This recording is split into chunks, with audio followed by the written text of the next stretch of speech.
Saudações ortopédicas. Sejam bem-vindos novamente a mais um bate-papo científico de alto nível. Aqui estamos nós, seus colegas de plantão, sênior e júnior. Já vai deixando seu like para que este conteúdo chegue a mais gente. Comente conosco alguma dúvida ou sugestão, garanto que os moderadores irão ler tudo. E não se esqueça de compartilhar com seus colegas para depois conversarem, debaterem e se aprofundarem no tema. Isto ajuda a fixar o tema. Esta nossa conversa é um estímulo passivo para você se acostumar com o tema, despertar a curiosidade e verificando quais são as suas dificuldades a vencer. Depois vem o estudo ativo com os pacientes, estudo de casos e aprofundamento no livro-texto. Ouça quantas vezes for necessário, até consolidar na memória, até ter a certeza de que entendeu e de que reteve o suficiente para ensinar a um interno. Ouçam também os áudios da playlist no trânsito, na academia, no plantão ou antes de dormir. Agora vamos direto ao que interessa. Larga o Instagram, deixa o TikTok, ajusta o fone de ouvido e sem mais nenhuma distração vamos diretamente para o nosso tema de hoje, que será radiologia, lesões, não me toque. Então, foco na atenção, senta que lá vem história. Pois é. E olha, é imperativo que nós estabeleçamos logo neste primeiro minuto da nossa imersão técnica a gravidade e o impacto clínico real do que estamos dissecando hoje. A literatura radiológica músculo-esquelética define as lesões não manotoque não como meros achados incidentais pitorescos. Não mesmo. Elas são, na verdade, as armadilhas diagnósticas mais perigosas da nossa especialidade. Então, o objetivo estrutural desta varredura minuciosa é dominar a etipatogenia e a semiologia radiológica dessas lesões. Com certeza. E para os colegas residentes que estão na reta final para a prova do TEOT, reconhecer imediatamente esses padrões é, assim, questão de sobrevivência na prova prática. Né? Exatamente. Mas, veja bem, muito além do exame de título, no rigor do plantão da madrugada, esse conhecimento é a barreira final que previne morbidades catastróficas. As amputações iatrogênicas? Sim, o foco aqui é evitar amputações iatrogênicas ou cirurgias radicais mutilantes, que são baseadas num laudo histopatológico completamente enganoso, gerado a partir de uma lesão reativa que era puramente benigna. Essa gravidade histopatológica é o ponto de partida perfeito. Mas antes de estruturarmos a nossa análise naquelas três grandes frentes, as pós-traumáticas, as variantes anatômicas e os tumores benignos, nós precisamos resolver uma dissonância cognitiva fundamental, sabe? Qual seria? Como é possível que uma lesão essencialmente benigna assuste tanto um patologista com décadas de microscópio? Digo, a ponto dele assinar um laudo cravando um sarcoma de alto grau. Onde é que ocorre essa falha de comunicação entre a biologia do osso e o olho humano? Olha, a falha reside justamente na ausência de correlação entre o microscópio e a macroarquitetura radiográfica. É uma questão de raciocínio clínico mesmo. Áreas de cicatrização aguda, seja após uma microavulsão ligamentar ou um trauma direto contuso, apresentam um tecido de granulação altamente ativo. Uma atividade celular frenética. Perfeito.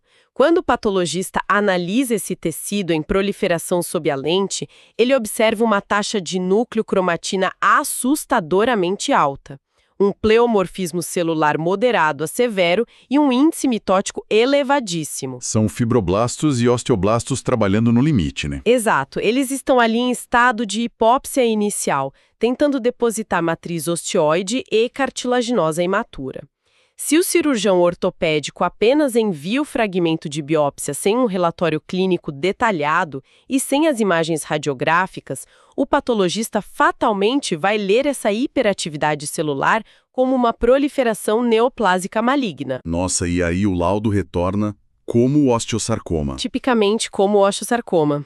Tem uma analogia que sempre facilita a retenção visual desse conceito biomecânico. Realizar a biópsia de um tecido em fase aguda de cicatrização é exatamente como tirar uma fotografia em close-up de um canteiro de obras no horário de pico. Essa analogia é excelente. Né? Porque, para quem não conhece o projeto de engenharia, parece um caos total, uma anarquia celular. É pedaço de concreto e vergalhou para todo lado. Mas, na verdade, é um reparo altamente orquestrado.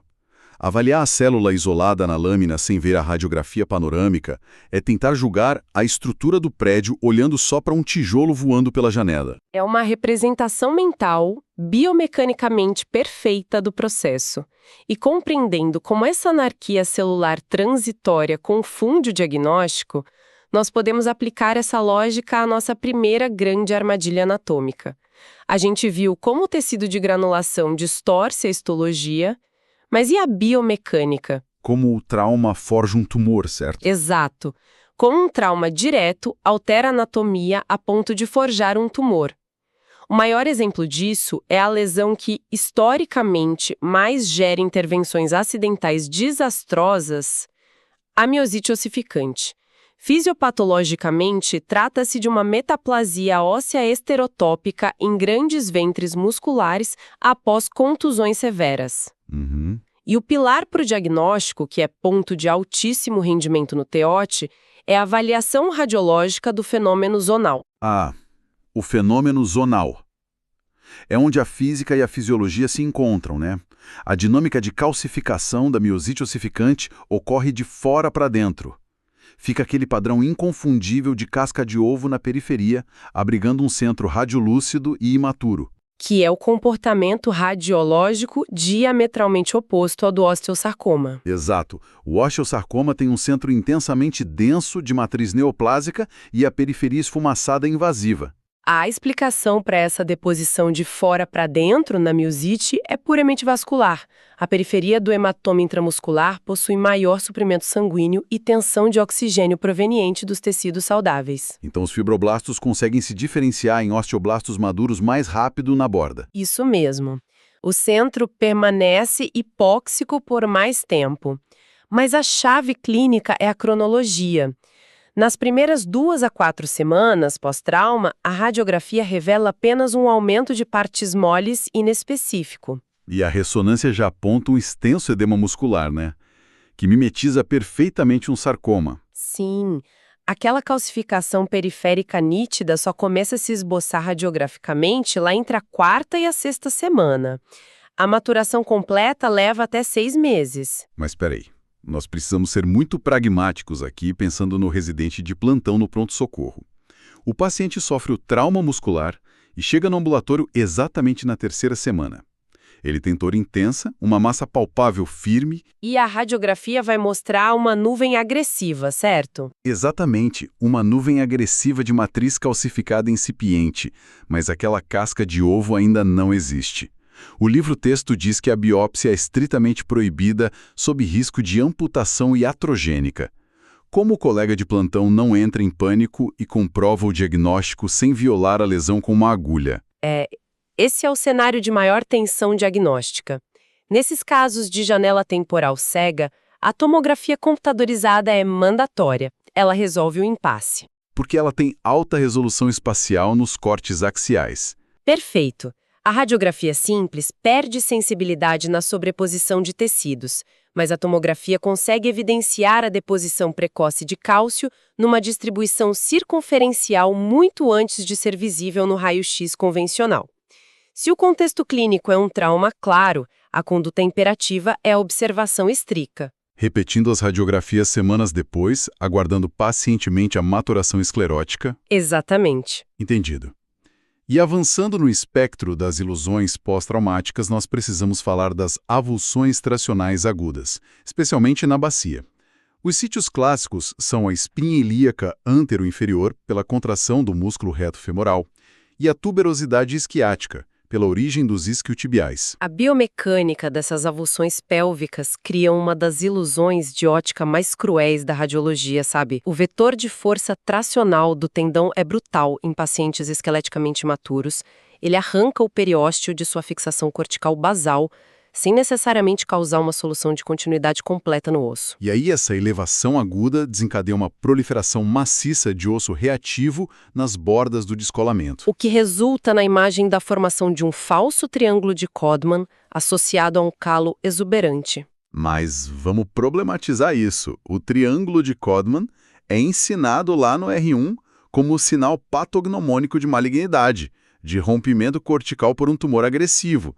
Se o colega vê o periósteo elevado formando esse ângulo agudo na emergência, como ele olha para a imagem e conclui que é apenas uma lesão tracional e não uma emergência oncológica? A diferença visual que salva o paciente está na organização da matriz e no sítio anatômico. O triângulo de Codman tumoral é frequentemente associado a um padrão de destruição medular permeativa, aquela aparência roída de traça com o periósteo exibindo reações em raios de sol ou casca de cebola. Todo muito desorganizado e agressivo? Exato. Na avulsão, o osso reativo, embora exuberante, vai ter uma aparência mais sólida, de bordas lisas e maduras ao longo das semanas, e não há invasão da medular óssea profunda. Além disso, a topografia é inegociável. Essas reações ocorrem restritamente nos ápices das apófises pélvicas de adolescentes esportistas. Excelente, anatomia não mente. Ainda no terreno mecânico, existe um cenário articular que gera muita confusão no trauma de membro superior, a pseudoluxação do ombro. Ah, um clássico. É madrugada, o paciente idoso chega com dor extrema no ombro pós-queda.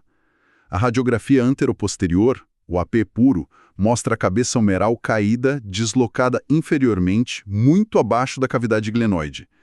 O instinto quase automático é tentar tracionar e reduzir, né? E tentar realizar manobras de redução numa pseudoluxação é um erro técnico catastrófico.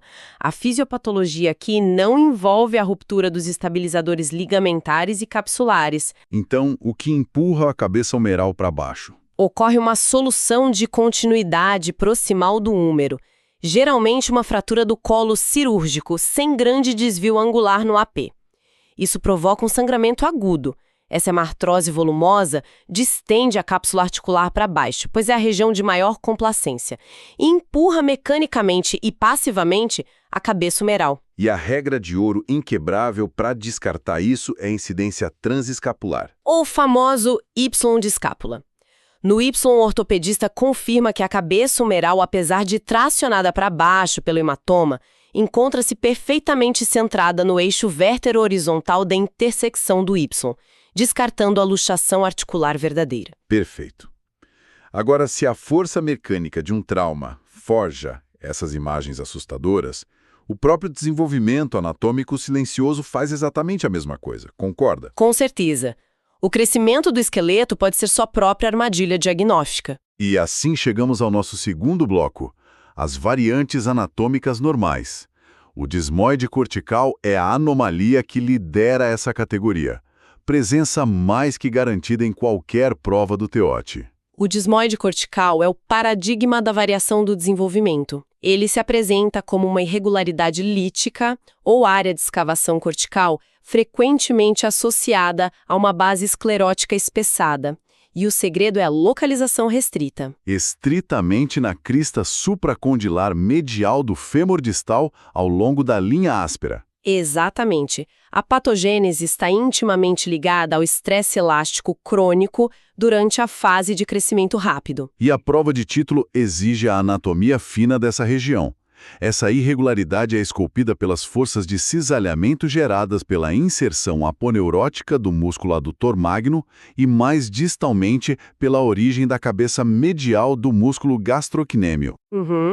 É um achado clássico de adolescentes fisicamente ativos e tem um detalhe epidemiológico de ouro para acalmar a família e o médico, que é a bilateralidade em até 33% dos casos. A presença bilateral comprova a natureza mecânica simétrica, né? Com certeza. Outra variante capciosa, que frequentemente leva à indicação excessiva de ressonância magnética, é o pseudocisto humeral. Aquele que aparece na radiografia AP de rotina do ombro.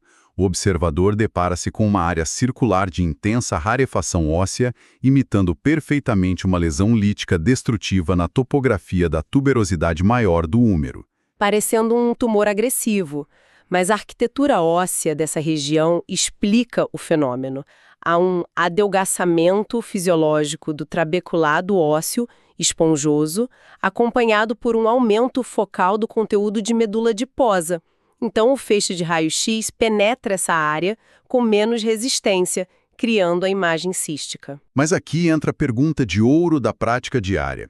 Se parece um cisto lítico, por que uma simples manobra radiográfica do braço resolve o diagnóstico e evita a ressonância magnética? A resposta está na projeção dos raios-x. Em rotação interna do ombro, a tuberosidade maior roda anteriormente, expondo essa área de osso esponjoso rarefeito de forma isolada aos raios, criando a imagem lítica pura. Entendi. Mas e na rotação externa? Quando realizamos a incidência em rotação externa, a grossa e densa cortical lateral da diáfise humeral roda sobrepondo-se à tuberosidade maior. Essa sobreposição de tecido cortical denso apaga a área lítica anterior. Se a lesão desaparece ou altera drasticamente sua forma apenas mudando a rotação do membro, trata-se inequivocamente de um pseudocisto humeral. Quer dizer, não há matriz tumoral destruindo o osso. Exato. E a mesma segurança diagnóstica por topografia aplica-se ao defeito dorsal da patela. O defeito dorsal da patela dispensa invenção. É uma anomalia de ossificação que deixa uma falha lítica subcondral.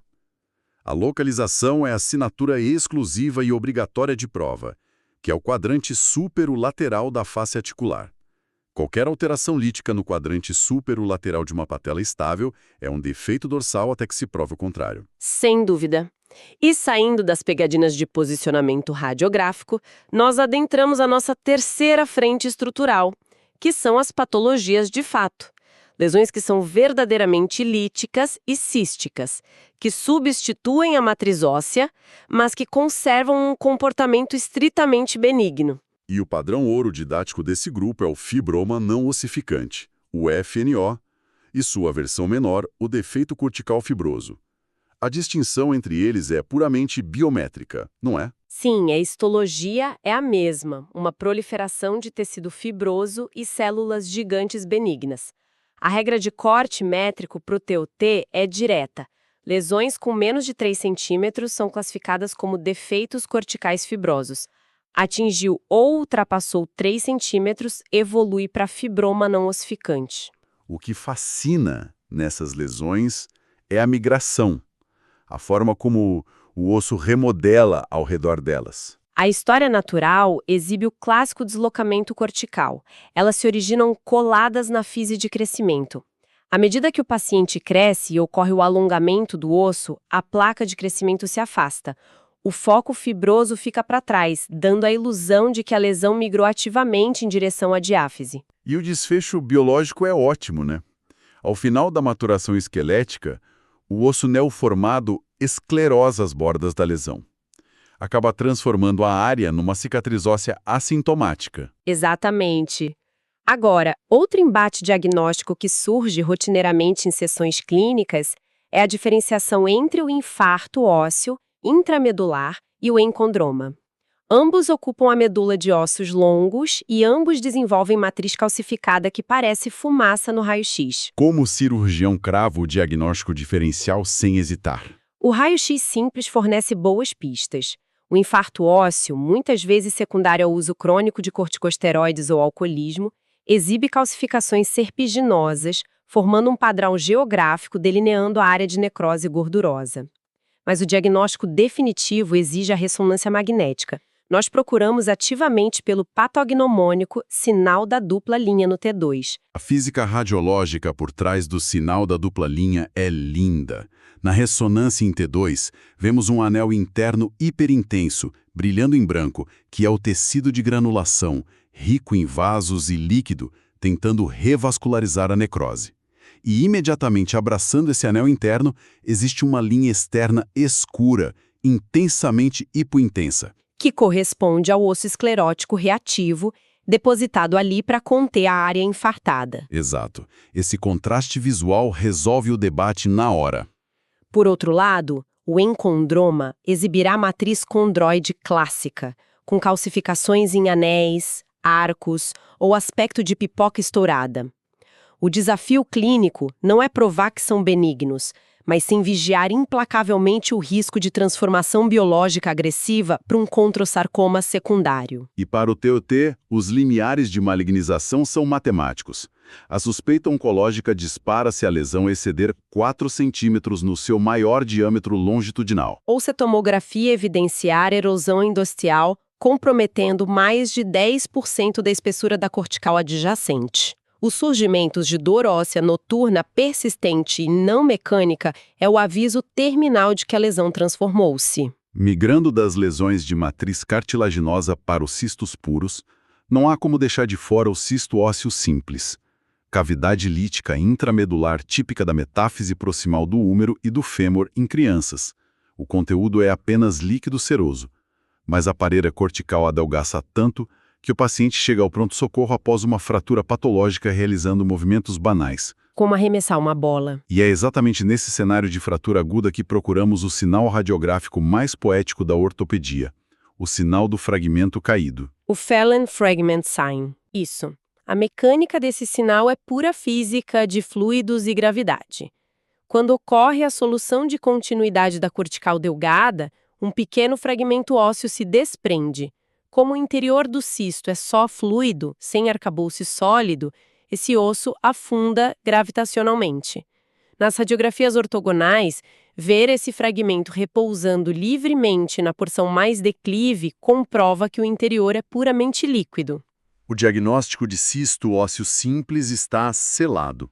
É fácil guardar isso se imaginarmos o cisto como uma bexiga cheia de água. Jogar uma pedrinha dentro da bexiga significa que a pedrinha vai para o fundo. Se fosse um tumor sólido ou uma displasia fibrosa, a matriz prenderia o fragmento fraturado no lugar, impedindo a queda. Perfeita analogia. E, falando em cistos que aterrorizam os residentes, nós precisamos mencionar os geodos, aqueles cistos subcondrais associados à osteoartrose. É frequente observar uma lesão lítica gigantesca de 3 ou 4 centímetros logo abaixo do platô tibial, gerando um temor de ser um tumor agressivo epifisário. O que é um equívoco? A fisiopatologia do geodo demonstra como a falência articular destrói o osso subjacente, envolve a intrusão forçada, sob alta pressão hidrostática, do líquido sinovial através de microfissuras na cartilagem degenerada.